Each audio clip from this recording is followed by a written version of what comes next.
Hey guys, práve teraz je 22:29, je 10:30 v noci. Ja práve teraz pozerám hokej s Kanadou. Prehrávame zatiaľ 7:0, takže fúha. No ale teda do konca tretej tretiny zostáva nejakých 6-7 minút, takže poďte si so mnou urobiť moju nočnú rutinu pre pery. Áno, presne tak, aj pery sú dôležitá časť našej tváre a tiež ich treba hydratovať. Ako prvé, čo reálne vždy urobím, zoberiem si takýto malý roller, nastriekam na ňoho vodu, fakt sa nepýtajte, a urobím, že... Ja viem, je to divné, ale podľa mňa to tie pery tak sprúži, keďže toto je ľadové a tá voda by ich mohla trošku hydratovať. No, teraz si dám takéto labelo a počkám minútu.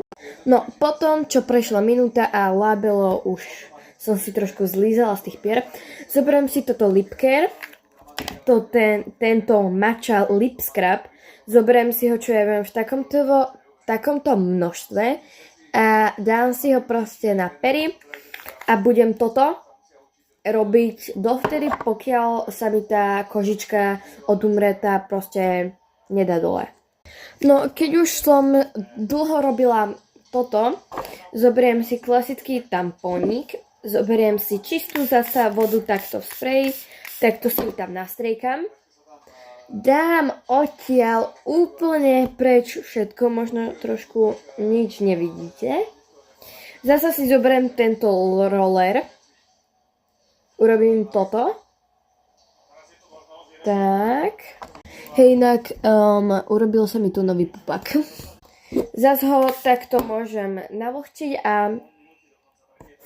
No a keď už som to všetko urobila, zoberiem si tento jahodovú lip mask. Takto si dám na prst a takto si ju proste dám.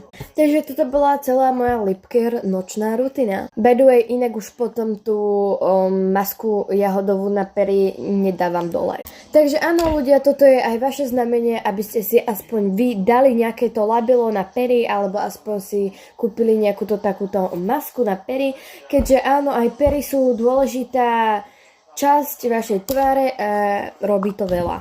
Takže guys, toto by bolo z tohto videjka asi všetko, ja som dosť unavená, takže bye!